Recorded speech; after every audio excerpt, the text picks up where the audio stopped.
friends, welcome back to Clubhouse Kids. So I'm excited to share with you another Grow With Me video. This one will be all about 10-month-olds. So I will be sharing with you my 10-month-old teacher's guide that I use in my daycare, and then a couple of my favorite activities that I do with 10-month-old students. And so let's get started.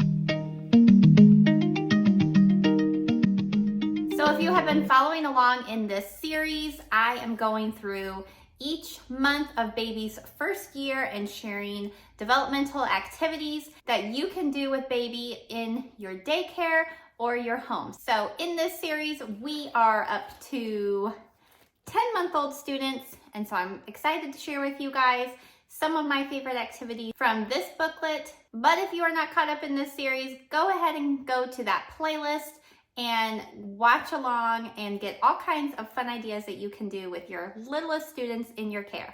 So my Grow With Me infant curriculum, it ends at baby's first year, and so 11 months will be the last booklet because that is the last month that they go through the Grow With Me, and then once they hit that first birthday, then they are just included into all of my classroom activities that I do with all my other age groups. So I am a multi-age classroom, so that means that I have infants to children who are going off to kindergarten.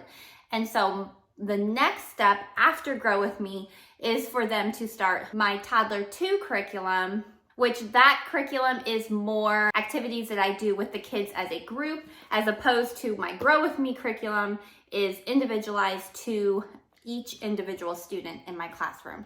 So let's go over some of the milestones that you want to be watching for during baby's 10th month.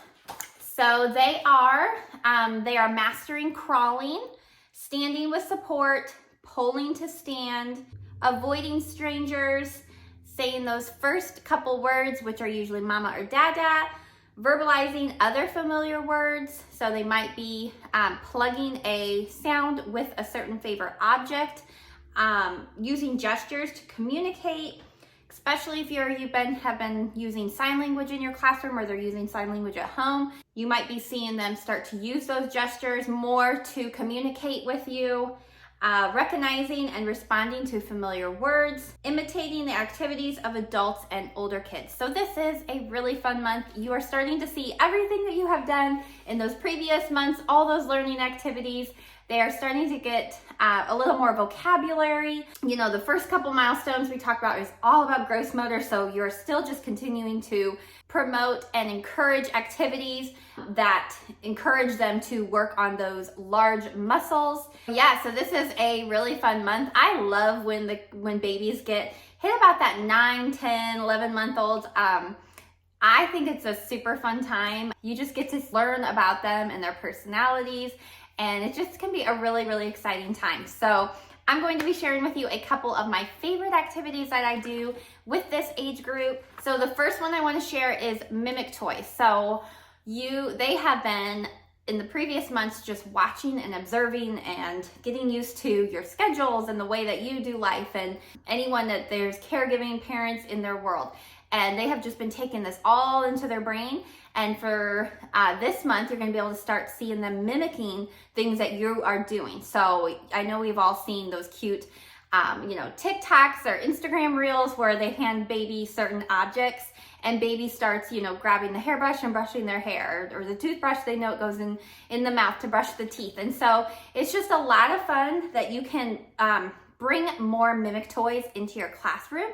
This helps babies to use their imagination and also build connections with their previous experiences. So you could have just a bucket in your classroom that has, some pretend keys, a hairbrush, maybe a drinking cup, remote control that's either one that you're not using or a play one. Just try to find a lot of different mimic toys. A spoon from the kitchen is great. And just let baby explore those toys and watch them as they start to kind of like connect that recognition of that object to something that they use or a person in their life uses, and connect that imaginative play with their real life schedule. So it's really cool. That is something that I love to bring into. Now, I know I have buckets for every single month that I like to gather toys and activities for that certain month. And if I have a student who is 10 months old, I can grab that bucket. But these are toys that I don't usually keep in my bucket. I just have it in my teacher's guide to kind of usually go around my house and gather things that I have noticed that have been in baby's world in the last 10 months. So that is a really fun thing to do, and just really exciting just to kind of sit back and watch baby explore all those real life objects. So the next one I'm going to share with you is a fine motor activity, and that uses washi tape or painter's tape. If you find painter's tape in fun colors, I like washi tape because you can get it in lots of fun little designs. And if we're by a holiday, I can get holiday washi tape because I love to just theme everything. And what you're gonna do is you're gonna put baby either in their high chair or any surface that you kind of work with them on their little activities. And you're just gonna, take strips of the washi tape and stick it flat down on the surface. And they are going to use that little fine motor that they have been working on, that pinch or grasp, to get the little corners up from the washi tape and rip it off of the surface. If they really start to master this, do it on the wall, because that gives them a whole nother way of using their shoulders and their arms to peel the tape back off of any surface. You could do a mirror, you could do the door, you could do the floor, the high chair, anything. But this is a really fun activity to do with this age group. And then the third activity I'm going to share with you is a gross motor, because this month is really about improving those large muscles and getting them ready to be walking independently, being able to start climbing, all the fun things that you're going to see into those toddler years. So what I love to do to encourage that core is I like to bring out an exercise ball, so just a yoga ball like this. And you can sit baby on the ball and just kind of rock them back and forth. You could sing little songs with them, and that's going to work on the sense of balance.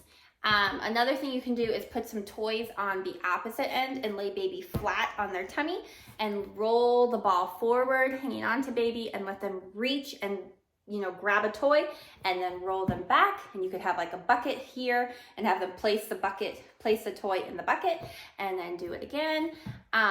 So you could do so many fun things working on that core development with a yoga ball. Okay, so after all of those activities, so I shared 3 of them with you. But I always have in the teacher's guide, I have 6 of them in 6 different areas of development. So cognitive, fine motor, gross motor, sensory, social, emotional, and then speech and language. And then I always have 4 extension activities.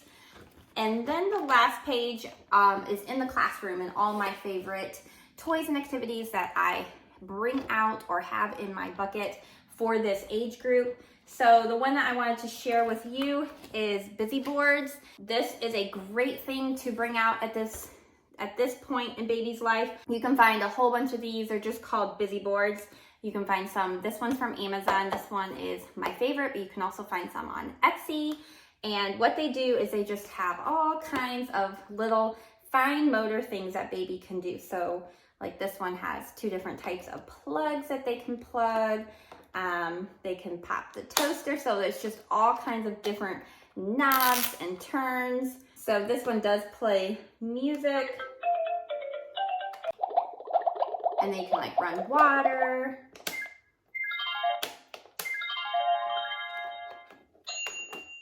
So if you do not have busy boards, this is a great thing, especially when you are in a multi-age classroom and you want time to work with your older kids and your infants aren't quite at the age where they can, independently play in like a center, like a dramatic play center, or while you work with another age group. Busy boards always are the best thing to do, because they usually will, you can just sit them on the floor next to you while you're working with the older age group and hand them a busy board, and this will usually keep them pretty entertained for a while so you can get through some other activities that you have planned for some of your other age groups in your care. All right, guys, that's it for this video. If you are interested in any of those activities, head to my Teacher Paid Teacher site and download your free Grow With Me infant curriculum. And I look forward to seeing you in my next video.